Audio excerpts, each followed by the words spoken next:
ઘરે આવું છે મારે ને વ્યવસ્થિત નહીં ધોઈને તૈયાર થઈ જવાનું ચપ્પલ બપ્પલ પહેરવાના શું કીધું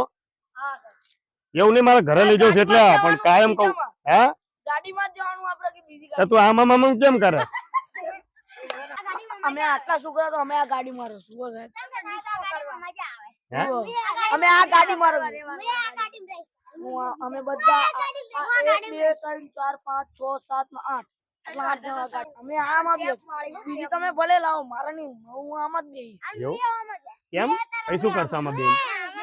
મજા કરવાની સાહેબ વાત કરવાની તમારા બીજી ગાડી નહીં ભાવતો તમારે રાત ગાડી થોડી ઘણી વાતો કરવાની મજા આવે એટલે આમ જ બેસીશું હા હા આમાં બેજો બસ અને પરમદી તૈયાર થઈને બેજો પણ આવજો કરી હશે આ સુધી વાયદો કર્યો હું ના આવ્યો થયું ના માલો સર હા આના માટે તલાય ચોપડા કીધા આપણે પહેલી વાર આ લઈ જઈએ છીએ કોણ સાહેબ પેલા તમારા ઘરે